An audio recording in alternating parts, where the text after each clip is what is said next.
Hello, Lisa Hiles here from Perfectly Spoken. How are you? Thank you for joining me for Lesson 6 of my B1 course for intermediate learners for those of you with an IELTS score of about 4. Today's lesson is about life events and experiences. It's a vocabulary lesson and I've divided it into 2 parts. The first bit is a focus on adjectives. Strong or extreme adjectives. And the second part is about phrasal verbs connected to relationships and work, all within the topic of your life and experiences and how to make your spoken English more interesting and more dramatic, as well as your written, actually. I hope you enjoy it. Here we go. Let's have a look at the first slide. Strong adjectives. You're thinking, what are they? Well, we have 2 types of adjectives. We have base adjectives like big, small, hungry, interesting, difficult, clever, tasty, and sure. They're all base adjectives, okay? And if we want to say something is very, very, very big, but we don't want to say very, very, very, then we need a strong adjective that means very, very, very big. Okay, and these make our spoken or written English more expressive and more interesting. Okay, so they're good if you're doing an FCE exam or a business exam or an IELTS exam and you want extra points. Instead of just using base adjective, if you can use a strong one, well, it makes a good impression on the listener or the reader. Okay, so let's do some practice. Number 1, match the base adjectives 1 to 8 with their strong partners A to H. Okay, so number 1 is big. Find a word in A to H which means very, very, very, very big. 2, small. So you need to find a word that means very, very, very, very small. 3, hungry. 4, interesting. 5, difficult. 6, clever. 7, tasty. And 8, sure. Sure here meaning positive, that you know something. Yep, sure. So very, very, very sure of something. Have you matched them? Okay, so which word means very, very, very big? That's right, it's G, enormous. Number 2, small, very, very, very small, is D, tiny. Tiny, not tinny, tiny.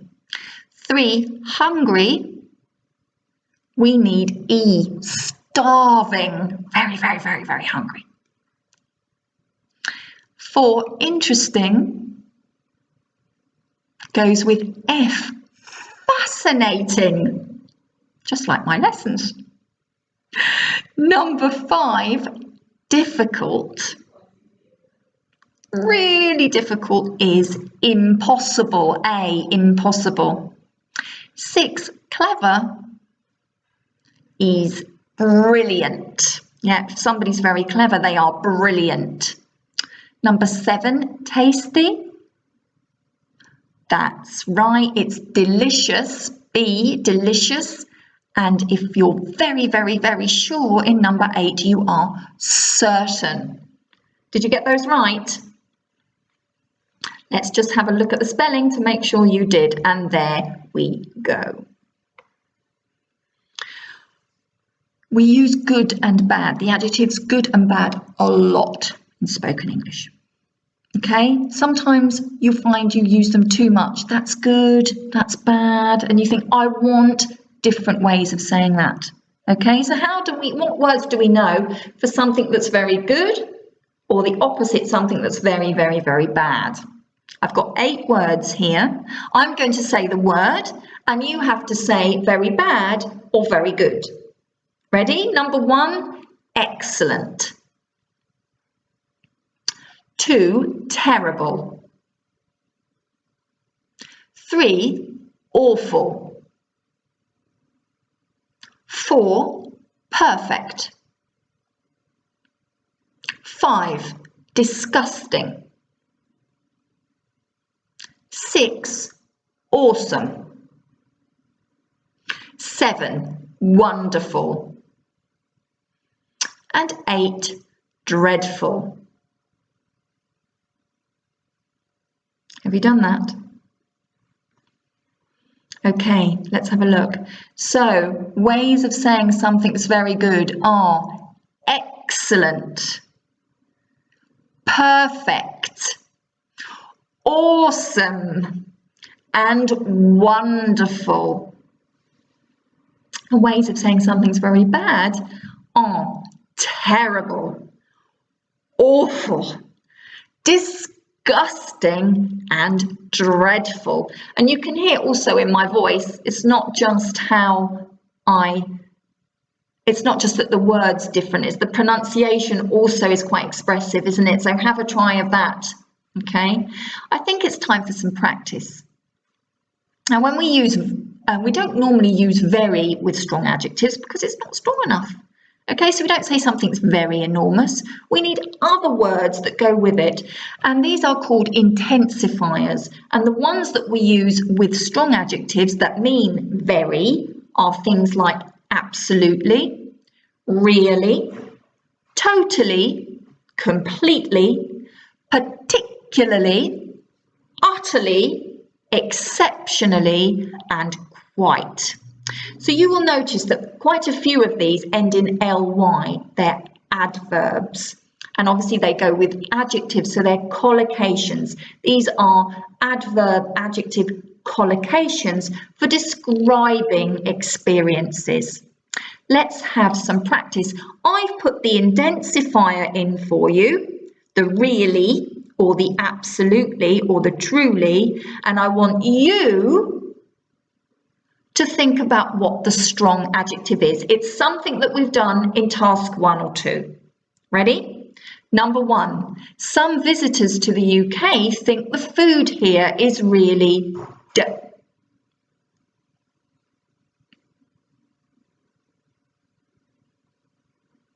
Number 2, if you visit the UK in February, the weather can be truly That student isn't just clever, she's quite. Is that you? Number 4, what's for dinner? I'm absolutely.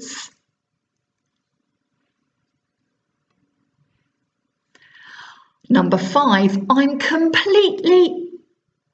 That they will pass the exam because they've worked so hard. Number 6, I find meeting people from different countries and cultures utterly. My boss's house has 7 bedrooms. It's totally. And for me, mathematics isn't just difficult, it's it. Okay, pause the recording here. Go back and have a look at task 1 and 2 and find the right word or possible words, and then I'll give you the answers. Okay, let's go back. Here we go. Number 1, some visitors to the UK think the food here is really disgusting. You could also use dreadful there, but I would use disgusting when something tastes very, very bad. It's disgusting. The opposite of delicious. I don't think that's true of the UK food, but I know lots of Italians who do. Number 2, if you visit the UK in February, the weather can be truly awful. Very, very bad. Cold, wet, windy, dark. Sometimes it snows. Ooh. Number 3, that student isn't just clever, she's quite brilliant. Number 4, what's for dinner? I'm absolutely starving. Number 5, I'm completely certain they'll pass the exam because they've worked so hard. 100% sure, completely certain. Number 6, I find meeting people from different countries and cultures utterly fascinating. It's not just interesting, it's utterly, very, very, very, very, very fascinating. Yeah, utterly fascinating. Number 7, my boss's house has 7 bedrooms. It's totally enormous. And number 8, for me, mathematics isn't just difficult, it's quite impossible. It was so true. Embarrassing, because my dad was a maths teacher for a while. Okay, and there are the answers for you. You can pause there if you want to focus on the spellings. Now I want to do some discussion work with the new language, please. And the way I'd like this to work is that I ask you the question and you answer it. Obviously, if you want more time, you can pause. You can pause and make notes and then practice, whatever suits you best. Okay? Number 1, do you find British or American food delicious or disgusting? Why?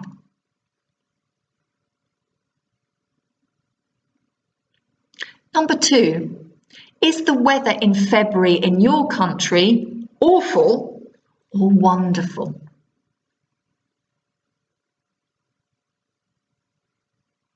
Number 3, is or was there a subject at school that you were brilliant at? Number 4, is or was there a subject at school that you found impossible to learn? Number 5, when you're absolutely starving, what's your favourite thing to eat?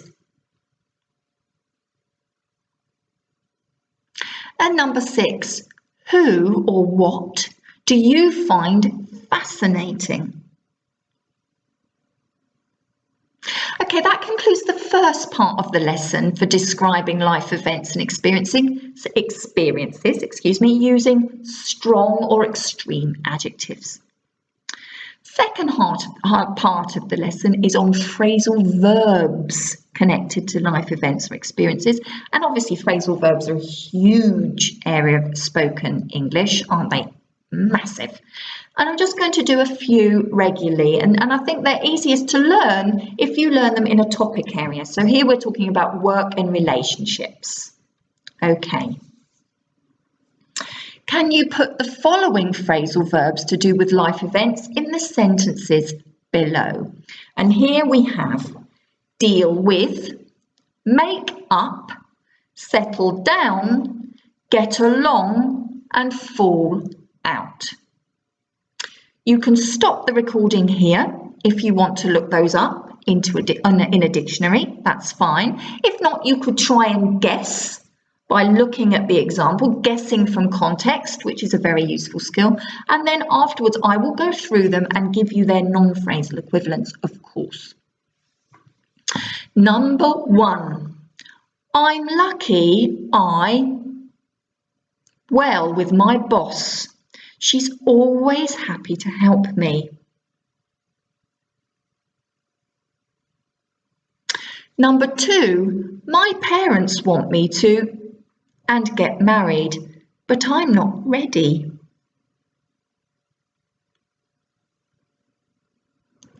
Number 3, it's difficult to keep calm and polite when difficult customers or difficult people. And number 4, I try not to with my best friend, but if I do, I try to with her as soon as possible.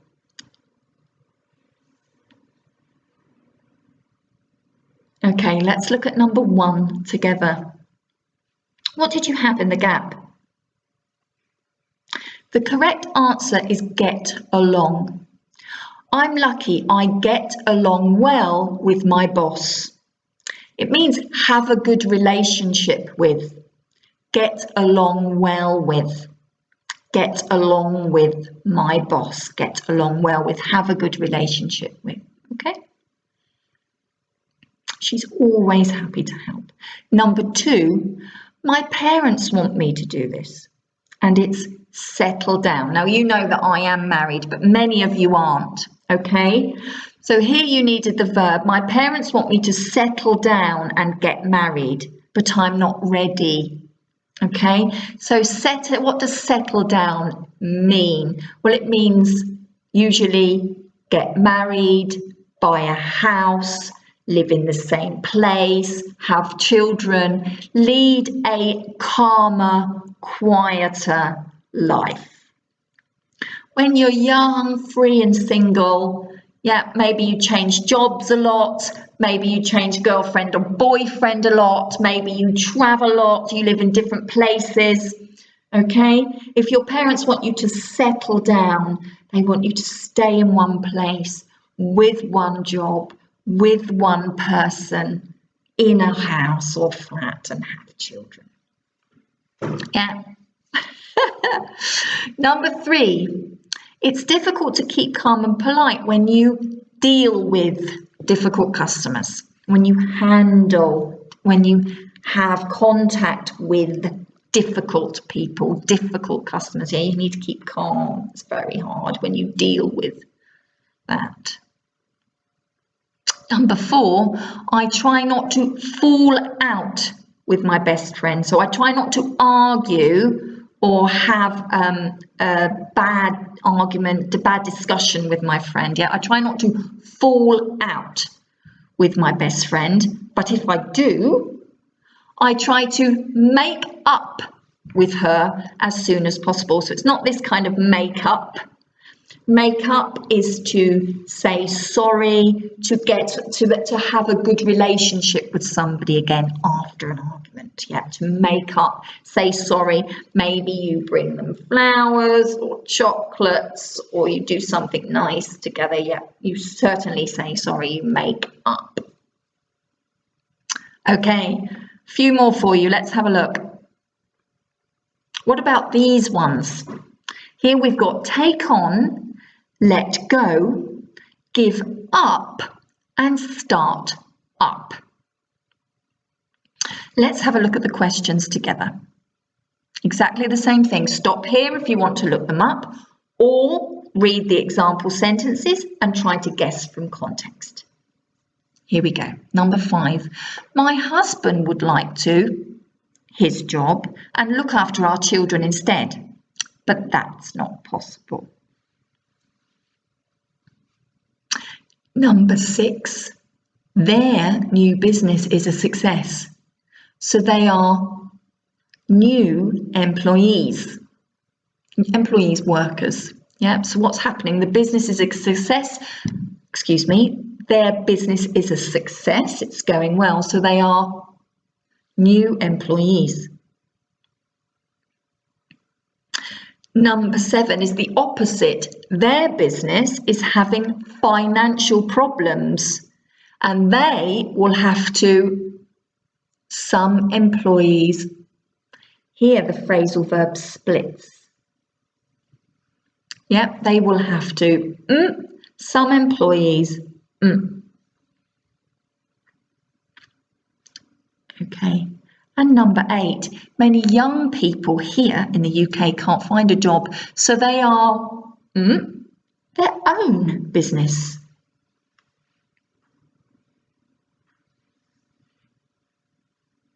Okay, let's have a look at the answers together. Number 5 is give up.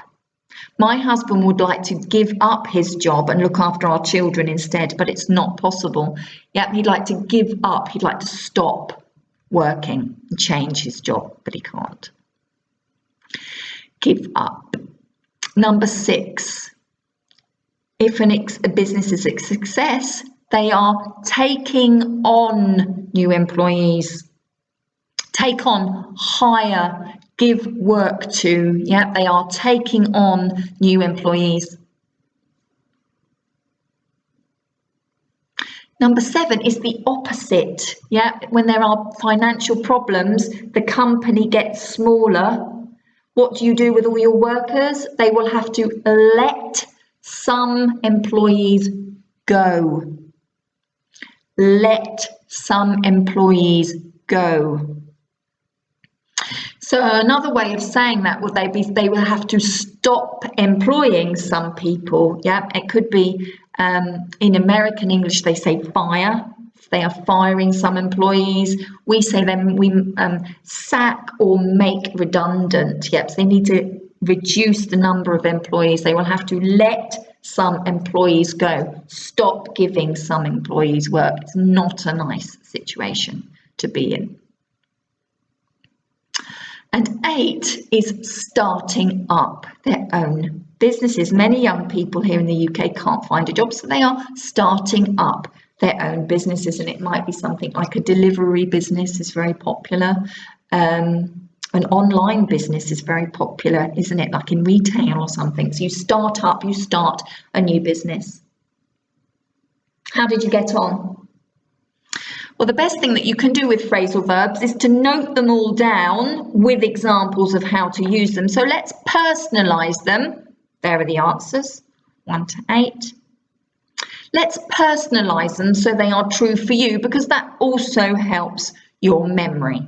So I'm going to ask you the question using the phrasal verb. Stop the recording, make sure you know what the phrasal verb means, and answer the question so it's true for you. Those of you who are really wanting to improve your language, write the answers down maybe and practice them. Okay, keeping records of your English is very important for improvement, isn't it? Number 1, do you get along well with your boss and colleagues?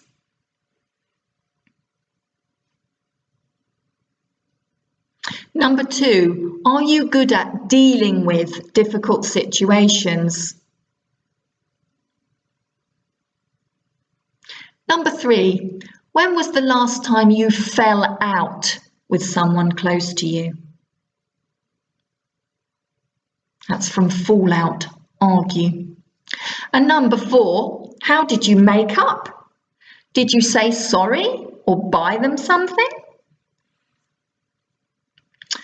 Number 5, is there ever a right time? Is there ever a right age to settle down?